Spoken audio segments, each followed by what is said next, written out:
So here's an application of the open-close technique on the hi-hat. So the open-close technique, just to review, is this.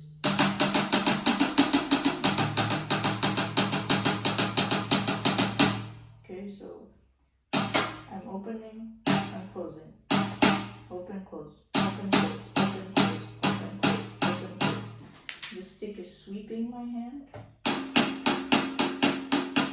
If you want a more in-depth video, check this video out.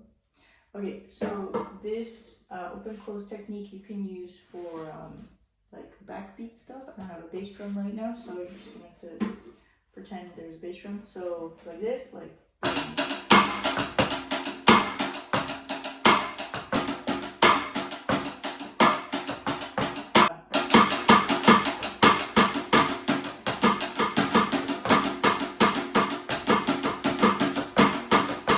Things like that.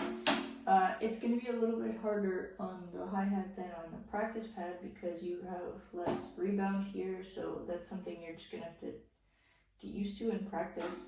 And the other thing that's going to be hard is maintaining the volume and adjusting the volume. So right now I'm playing pretty quiet. This is a very reverby room, so you can hear everything, but I am playing pretty quiet, and that's going to be the hardest part. But also it's important to play at a lower volume with this technique because you don't want to have huge movements. Okay, if you have huge movements, you're going to lose energy and you're not going to be able to play faster if that's the case, if you need to play faster. So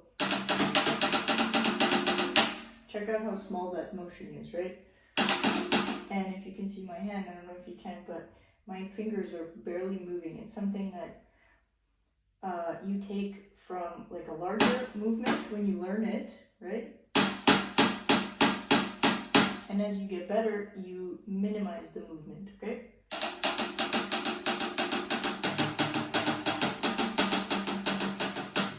I'm just trying to see if I can see how much I'm moving. So not moving at all.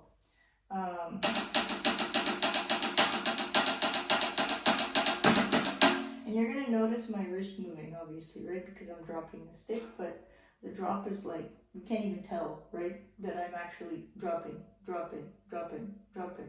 So open, close, open, close, open, close.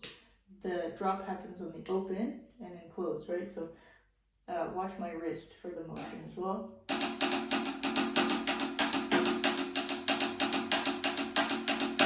And I'm not really, remember, you shouldn't be squeezing too tight here, just a normal grip, okay? This is not, because I know that the other, whatever, the push-pull or whatever, apparently it uses your thumb, I didn't know that, but yeah, it's not that. Like, you shouldn't be putting pressure on your thumb. I don't think that's sustainable. That's like, you can use that technique for like 10 seconds or 20 seconds before you like mess up your wrist, because I feel like over time that can really affect your tendons and stuff like that. So just remember that this should be pretty comfortable and loose, you know, just enough so that you can do this, but not much more than that, okay?